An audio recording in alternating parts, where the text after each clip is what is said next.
আজ বিচারহীন 35 দিন, বিগত 4 দিন ধরে আমরা রাত কাটাচ্ছি অপেক্ষায়। গতকাল মাননীয় মুখ্যমন্ত্রীর সাথে আলোচনার আগ্রহ নিয়ে আমরা নবান্ন গেছিলাম। সেখানে কোন রকম আলোচনা হলো না।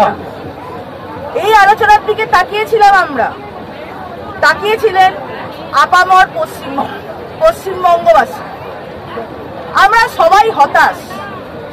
আমরা আমাদের দাবি দাওয়াগুলো নিয়ে মুখ্যমন্ত্রীর সাথে কথা বলতে চেয়েছিলাম, কিন্তু মাননীয় মুখ্যমন্ত্রী তার পরের প্রেস বিবৃতিতে যা জানালেন তাতে আমাদের কাছে স্পষ্ট যে আমাদের প্রধান দাবিগুলিকে পাশে সরিয়ে রেখে তিনি কেবলই রাজ্যের স্বাস্থ্য পরিষেবা বিষয়ে এবং আমাদের কর্মবিরতি নিয়েই কথা বলতে আগ্রহী। মুখ্যমন্ত্রী বললেন তিনি সরকারি ক্ষেত্রে স্বাস্থ্য পরিষেবার আরো উন্নতি করতে চান, আমরাও তাই চাই। কিন্তু আমরা আরেকবার মনে করিয়ে দিতে চাই, অভয়ের বিচার এবং রাজ্যের স্বাস্থ্য পরিষেবা এই নিয়ে যে দাবিগুলো আমরা রেখেছি তা পরস্পর সম্পর্কিত। আর তা করতে গেলে বিচারের পথে যে পুলিশ প্রশাসনের কর্ত ব্যক্তিরা বাধা হয়ে দাঁড়িয়েছেন, যারা স্বাস্থ্য ব্যবস্থার মাথায় বসে স্বাস্থ্য ব্যবস্থাতে দুর্নীতির ঘুঘুর ভাষা গড়ে তুলেছেন এতদিন ধরে, তাদের না সরিয়ে এ কাজ করা কখনোই সম্ভব নয়।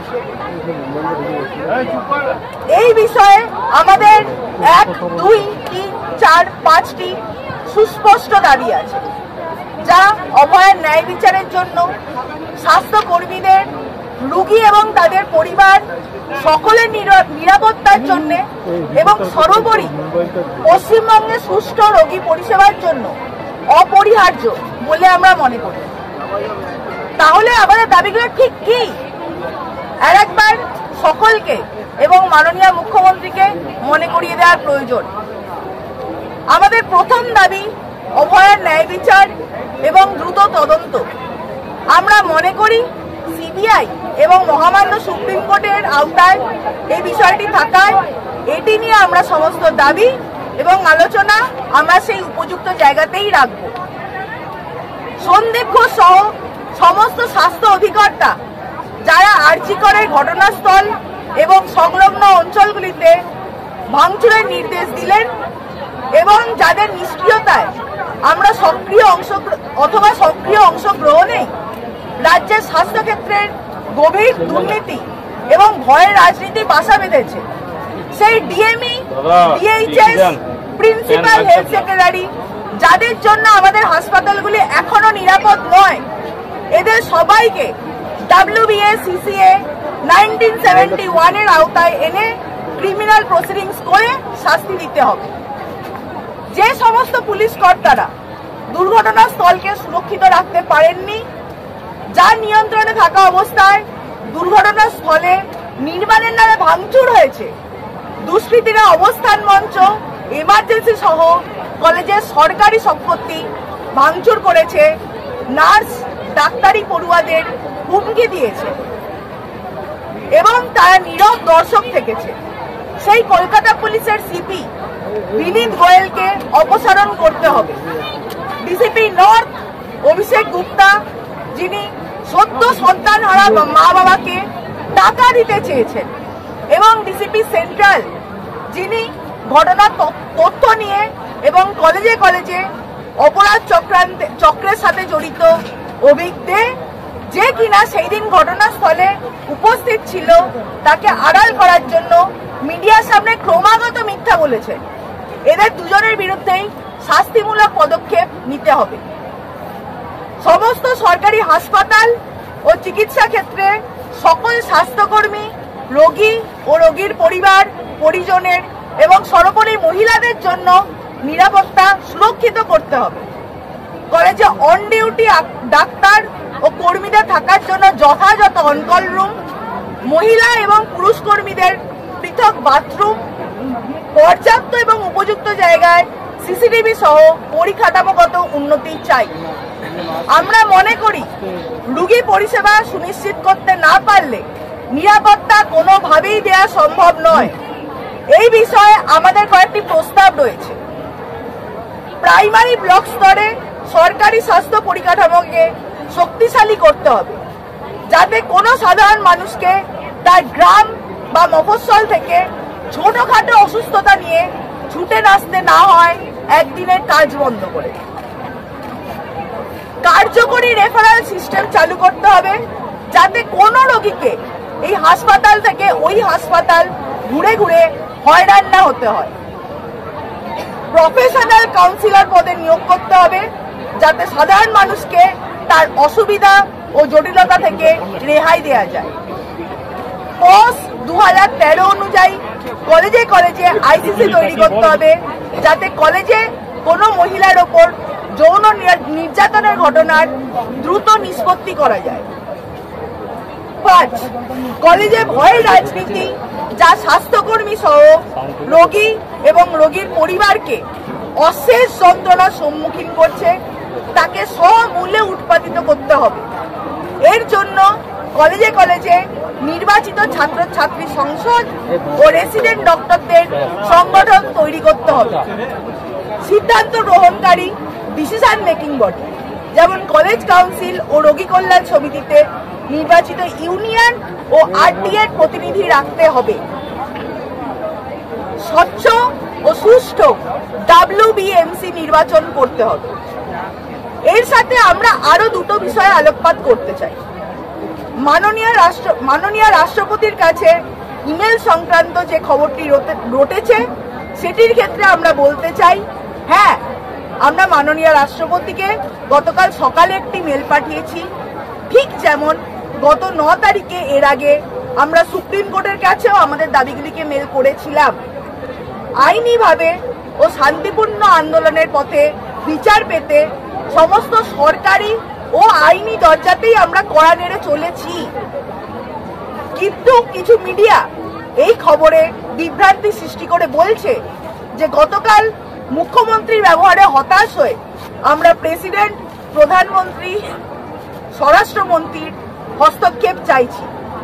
এই প্রচার সর্বতভাবে ভুল। বাস্তবত মুখ্যমন্ত্রীর সাথে নবান্নে মিটিং করতে যাওয়ার অনেক আগেই গতকাল আমরা এই মেল দেশের রাষ্ট্রপতিকে উদ্দেশ্য করে লিখেছিলাম। প্রথম থেকেই আমরা আমাদের আন্দোলনকে যারা রাজনৈতিক উদ্দেশ্য প্রসূতভাবে ব্যবহার করতে চেয়েছেন তাদের বিরোধিতা করেছি। এই উদ্দেশ্যে আন্দোলনে যোগ দিতে আসা অভিজিৎ গাঙ্গুলি বা অগ্নিমিত্রা পালের মতো নেতা নেত্রীকেও তাই আমরা আন্দোলনের মঞ্চ থেকে গো ব্যাক স্লোগান শুনতে হয়েছে। এই ঘটনাকে হাতিয়ার করে রাজ্যের বিরোধী দলনেতা শুভেন্দু অধিকারী আমাদের আন্দোলনকেই কালিমালিপ্ত করতে নেমেছেন। এই ঘটনাগুলি নাকি দুশ্চরিত্র বহিরাগতর ষড়যন্ত্রের ফলে ঘটেছে বলে তিনি দাবি করছেন। আমরা সুস্পষ্টভাবে তাকে এবং অন্য যে কেউ একই উদ্দেশ্যে আমাদের আন্দোলনকে ব্যবহার করতে চাইলে তাদের জানিয়ে দিতে চাই, আমাদের আন্দোলনকে রাজনৈতিক উদ্দেশ্য প্রসূতভাবে ব্যবহার করতে চাইলে আমরা আগেও যে প্রতিক্রিয়া জানিয়েছিলাম সেই একই প্রতিক্রিয়া আবার জানাবো। মধ্যে বিধাননগর কমিশনের শতপ্রণোদিত মামলা শুরু হয়েছে। এখানে সিসিটিভি বাড়ানো হবে, নজরদারি বাড়ানো হবে, পুলিশি নিরাপত্তা বাড়ানো হবে। নজরদারি না, পুলিশি নিরাপত্তা বাড়ানো হবে, সিসিটিভি বাড়ানো হবে।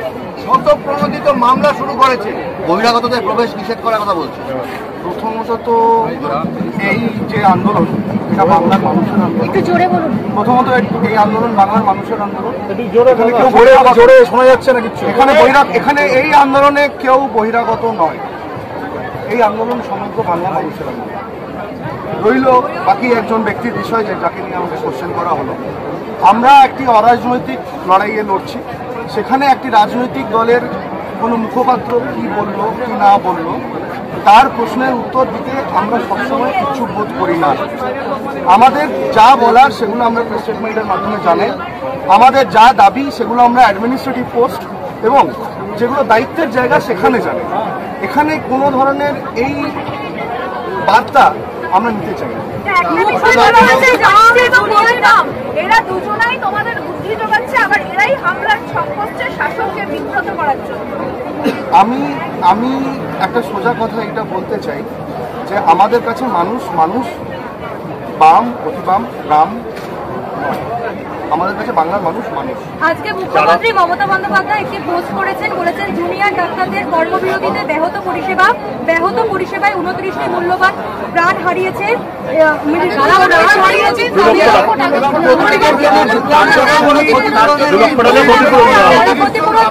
ধর্মঘটের জন্যই মারা গেছে, আমরা বারংবার বহুবার আপনাদের সামনে এটা তুলে ধরতে চেষ্টা করেছি যে এই রাজ্যে 93,000 সিনিয়র ডাক্তার আছে, মাত্র 7,500 জুনিয়র ডাক্তার আছে। এইখানে যারা আন্দোলনরত ডেলি সিজওয়ার করছে তারা জুনিয়র ডাক্তার। এইখানে আমাদের একটা খুব বড় প্রশ্ন তুলে ধরতে হবে যে এই পরিষেবা কি পরিষেবা, যেখানে মাত্র জুনিয়র ডাক্তাররা যদি আন্দোলনে নেমে পড়ে এই পরিষেবা ভেঙে পড়ে। রাজ্য সরকারকেই জবাব দিতে হবে যে এমন পরিষেবা আপনি বানিয়েছেন যেখানে মাত্র 7,500 জুনিয়র ডক্টর যদি আন্দোলনে বসে পড়ে তাহলেই যদি পরিষেবা ভেঙে যাচ্ছে। এই পরিষেবা নিয়ে আমাদেরও মনে কোশ্চেন আসা উচিত, আর ওনাদের মনে এতদিন কেন আসেনি সেটা নিয়ে আমার মনে এখন সন্দেহ। দেশ বাঁচাও মঞ্চ নামে একটি সংগঠন সাংবাদিক সম্মেলন করেছে, যেখানে সমীর পুততুণ্ড পূর্ণেন্দু বসু ছিলেন। পাঁচজন পরিবারকে আনা হয়েছে। তারা বলছে রোগীদের স্বার্থে আন্দোলন প্রত্যাহার করে নেওয়া উচিত। আমরা যে লড়াইয়ে নেমেছি, আজকে 35 নম্বর দিন এসছে, আমরা লড়াইয়ে নেমেছি অভয়ার বিচার চেয়ে। 35 নম্বর দিন আমরা রাস্তায় আছি। লাস্ট 4 দিন ধরে আমরা নিজের ঘর বাড়ি সব ছেড়ে দিয়েছি, এই রাস্তায় আমরা পড়ে থাকি। আপনাদের সাথে ডেলি দেখা হয়, আপনাদের সাথে ডেলি কথাবার্তা হয়, আমরা একটা লড়াইয়ের দিকে এগিয়ে যাচ্ছি। এহেন অবস্থায় যদি আমাদের কাজের জায়গায় ফিরে যাওয়ার কোনো জায়গা করে দেওয়া হয়, যদি সেই জায়গাটাকে সেফ করে দেওয়া হয়, আমরা কাজে ফিরে যেতে চাই। যেই মুহূর্তে ওই জায়গাটাকে সেভ করে দেওয়া হবে আমরা সেই মুহূর্তে আমাদের 5খানা দাবি ফুলফিল হলেই আমরা বাড়ি। আপনাদের রাষ্ট্রপতিকে চিঠি লেখা নিয়ে আজ থেকে কটাক্ষ করা হয়েছে। রিপ্লাই করেছে, রিপ্লাই এসেছে, সেটা আপনারা কিভাবে আমরা একটা অ্যাপিল পাঠিয়েছিলাম, সেটা রিপ্লাই কোনো অপেক্ষাকৃত ব্যাপার নয়। আমরা একটা অ্যাপিল পাঠিয়েছিলাম, এটা কোনো এমন মেল নয় যেটা আমরা রিপ্লাই চেয়ে পাঠিয়েছি। আপনাদের রাষ্ট্রপতিকে চিঠি লেখা নিয়ে কটাক্ষ করেছেন তৃণমূল কংগ্রেস, সেখানে বলা হয়েছে যে তার মানে আপনারা সুপ্রিম কোর্টকে বিশ্বাস করেন না, আর রাষ্ট্রপতিকে চিঠি লিখতে গেলে হাতগাঁও, উন্নাও, বদলাপুর নিয়েও চিঠি লিখতে হবে। আমি একটা খুব সোজা ব্যাপার এখানে বলতে চাই যে রাষ্ট্রপতি এই মানে আমাদের সিস্টেমে রাষ্ট্রপতিকে যে কেউ চিঠি লিখতে পারে, যে কোনো আবেদন করে লিখতে পারে। রাষ্ট্রপতিকে চিঠি লেখা মানে সুপ্রিম কোর্টকে অবমাননা করা নয় বা বিশ্বাস করা নয়। আর দ্বিতীয়ত অবিশ্বাস করা নয়। দ্বিতীয়ত এটা জানতে হবে বা এটা বুঝতে হবে যে আমরা এখনো পর্যন্ত সুপ্রিম কোর্টের কোনোভাবেই কোনো জিনিসে অবিশ্বাস করিনি। যে ন্যারেটিভটা বারবার তুলে ধরার চেষ্টা করা হচ্ছে যে আমরা নাকি অবমাননা করেছি, না, আমরা অবমাননা কোনোভাবেই সুপ্রিম কোর্টের করেছি। আমরা বলেছিলাম সুপ্রিম কোর্ট আমাদের প্রতি একটা অবজারভেশন দিয়েছে, নির্দেশিকাও না, একটা অবজারভেশন দিয়েছে যে বিকেল 5টার মধ্যে যদি ওরা কাজে ফেরে, ওরা কাজে কখন ফিরতে পারবে, যদি রাজ্য সরকার উমুক সেফটি মেজার্স নিলে তবে ওরা বিকেল 5টার মধ্যে কাজে ফিরতে পারবে। যদি না ফেরে তাহলে স্টেট মেশিনারি আমাদের এগেনস্টে অ্যাকশন নিতে পারে। প্রথমত তো আমি একটা কথা বলে দিই, যে ডিরেকশনগুলো সুপ্রিম কোর্টের তরফ থেকে এই রাজ্য সরকারকে দেওয়া হয়েছিল যে তোমরা এইগুলো করো যাতে হাসপাতালগুলো সুরক্ষিত হয়, তার মধ্যে একটাও সেদিন বিকেল 5টা অব্দি তো পূর্ণ হয়নি, এখনো অব্দি পূর্ণ হয়নি। তো কাজে কোথা থেকে মানে কিভাবে ফেরা হবে, আমি মানে ওটা সুপ্রিম কোর্টের অবমাননা কিভাবে হচ্ছে এটা আমার জানা নেই। দ্বিতীয়ত যে কথাটা বারবার উঠে আসছে যে অ্যাকশন, তো আমরা সত্যি বলছি আমরা ন্যায়ের দাবিতে এখানে দাঁড়িয়ে আছি। আমরা 35 দিন ধরে দাঁড়িয়ে আছি, 4 দিন ধরে রাস্তায় বসে আছি। এর আগেও লালবাজারে আমরা মানে কাছাকাছি 36 ঘন্টা 48 ঘন্টা মতন রাস্তায় বসেছিলাম। যদি সত্যি মনে হয় যে আমাদের দাবি অন্যায্য, আমাদের ওপর অ্যাকশন যদি নিতে চায় তাহলে নিই। বিজেপি পার্টি অফিসে জুনিয়র ডাক্তাররা কেন গিয়েছিলেন ছবি প্রকাশ করে বলা হচ্ছে যে বিজেপি পার্টি অফিসে যে দলীয় কার্যালয় আরেকটা বাক্য পলিটিক্যাল মানে কি তৃণমূল কংগ্রেসের বিরোধীদের বসস্থল, কারণ নকশাল নেতারা বাম নেতারা এই অবস্থান মঞ্চে ঢুকছেন, বিজেপি নেত্রীরা গিয়ে বসে আছেন, উত্তর কলকাতার বিজেপি সংগঠনের নেতৃত্ব দিয়ে দল আমি এটার উপর দিতে চাই, এটা খুব সুন্দরভাবে দিতে চাই। এই স্বাস্থ্য ভবনটা আজকে এখানে তৈরি হয়নি, আর বিজেপির পার্টি অফিসটাও আজকে এখানে তৈরি হয়নি। আজ থেকে 30 দিন আগে আমার জানা ছিল না আমাকে এখানে এসে বসতে হবে, আজ থেকে 15 দিন আগেও আমার জানা ছিল না আমাকে এখানে এসে বসতে হবে, আজকে সকালবেলাও আমার জানা ছিল না যে আজকে এরকম একটা বৃষ্টি হবে। হ্যাঁ, ওয়েদার ফোরকাস্ট দেখে আমি কিছুটা আন্দাজ করেছিলাম যে বৃষ্টি হতে পারে, কিন্তু এরকম একটা বৃষ্টি হবে, ঝড় হবে, আরে একটা ছাদের তলায় গিয়ে যদি আমি দাঁড়াতে চাই এবারে সেখানেও রং দেখে নিতে হবে। আমার খুব অসুবিধা হচ্ছে, আমার খুব অসুবিধা একটা এই ব্যাপারটা নিয়ে হচ্ছে যে যেখানে বাইরে এত বড় একটা ঝড় বৃষ্টির পরিবেশ, যেখানে ত্রিপল ছিঁড়ে উড়ে যাচ্ছে, আন্দোলনরত ডাক্তাররা মাটি কামড়ে পড়ে আছে, সেখানে যখন কিছু লোকজন থাকতে না পেরে একটা যে কোনো ছাদের তলায় গিয়ে দাঁড়িয়েছে, এরা সেই ছাদটাকেও রঙিয়ে দিচ্ছে। এরা সেই রাজনীতির কোথায় চলে গেছে, এরা রাজনীতির কোন অতল প্রাঙ্গণে গিয়ে মিশেছে, এদের কোনো ইয়ে নেই।